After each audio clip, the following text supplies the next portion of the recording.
So now that season 3 part 2 is officially released, there's definitely some criticism it has gotten online. So today we're just going to be very quickly here just talking about one of the big criticisms from season 3 part 2, that being the Forbidden 5 and Thunderfang as a whole. And frankly speaking, my consensus on this is a little different than the general consensus online.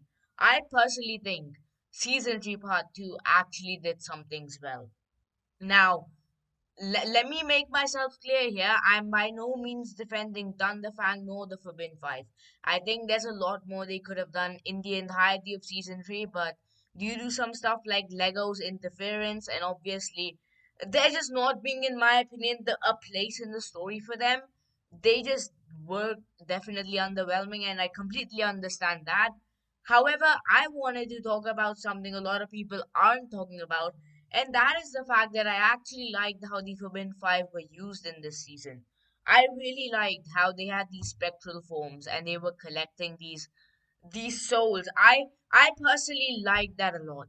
I think for the Forbidden Five, this genuinely felt good. Now I feel like they could have definitely had some personality within themselves and definitely had like some stuff to do. Like Shadow Spin, they could have done that. Like Noct did.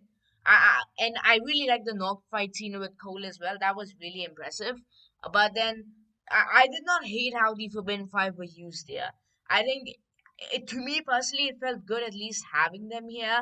Season 3 Part 1 obviously was a disgrace to them. It felt good that at least they were here in Season 3 Part 2 and they existed in Season 3 Part 2, right? So I think in that case, and in that sense, Forbidden Five being here was fine, but they just did not do enough with them. They were just there to like ensure that sets would sell, because if the Forbidden Five are in the season 3 part 2 sets and the season 3 part 2 show doesn't have the Forbidden Five in it, obviously the sets won't sell as well. So I think that's the only reason they were included here. But my main problem comes with Thunderfang, the Dragon of Chaos, because I think in season 3 part 1 he was done extremely well. I actually have his set up top here. I really like his set, by the way, guys.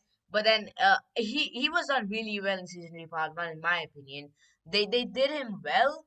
However, when you look at the entire story of Dragons Rising, there was no point in going here.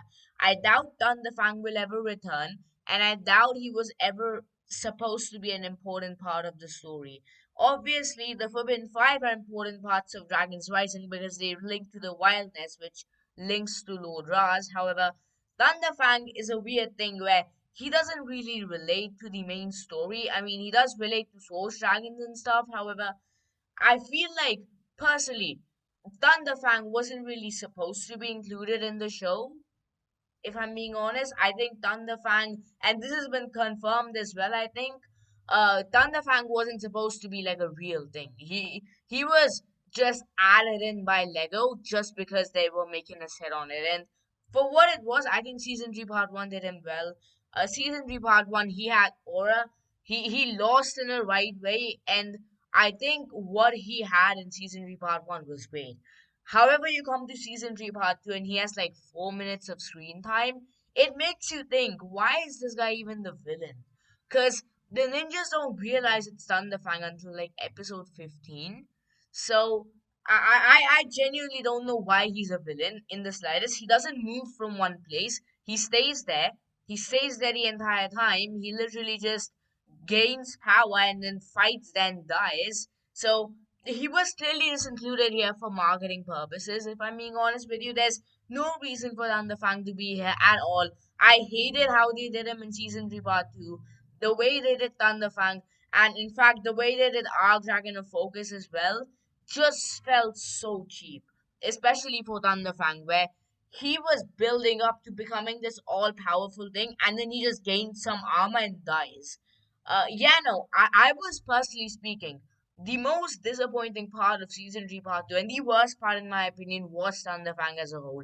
Not even the Forbidden 5, not even the Spectral Dragonians, it was Thunderfang.